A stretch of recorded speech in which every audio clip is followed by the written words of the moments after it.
শুরু হয়ে গেছে আমের আচার, আমের চাটনি, আম দিয়ে আইসক্রিম সবই হলো। আজকে আমি আপনাদের সাথে শেয়ার করব একটা ম্যাজিক আচার, মশলাটা একটু স্পেশাল। তাই আর দেরি নয়, চলুন। নমস্কার, আমি সুস্মিতা। আজকে আপনাদের সামনে শেয়ার করছি টকঝাল মিষ্টি মশলা আমসত্ত্ব। প্রথমেই আমটাকে ভালো করে ধুয়ে জল ঝরিয়ে কেটে আমটাকে সিদ্ধ করে নেব। আমটা যতক্ষণ সিদ্ধ হবে ততক্ষণ আমরা মশলাটা একটু রেডি করে নেব।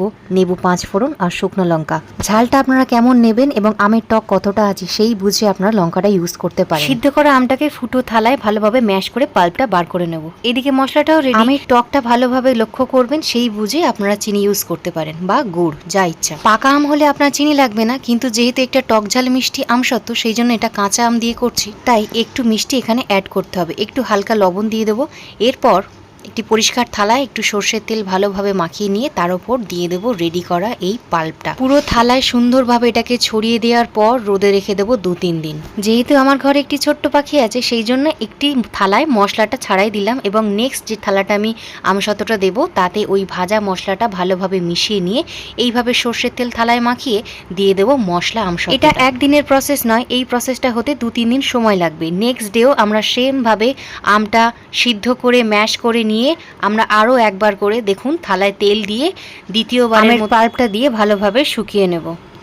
এইভাবে দুবার লেয়ার করলে আমসত্ত্ব যে অংশটি উঠবে ভালোভাবে উঠেও আসবে এবং লেয়ারটাও একটু মোটা হবে। 1-2 দিন সময় লাগবে এই আমসত্ত্বটা পুরো রেডি হতে। দেখুন আমার রেডি হয়ে গেছে আমসত্ত্ব।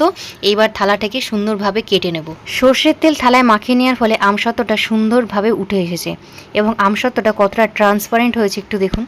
অসাধারণভাবে এই আমসত্ত্বটা উঠে। কাঁচা আম দিয়ে টক মিষ্টি ঝাল এই আমসত্ত্ব বাড়িতে একবার বানিয়ে দিই। ছোটবেলায় মা ঠাকুমাদের বহু আমসত্ত্ব বানাতে দেখেছি, আজ প্রথমবার আমসত্ত্ব বানিয়ে আমার দারুণ লাগে। আপনারাও বানান, মন খারাপে খান, মন ভালোতে খান। আম দিয়ে বহু ডেজার্ট হয়, কিন্তু এটা একটা অন্যতম স্পেশাল।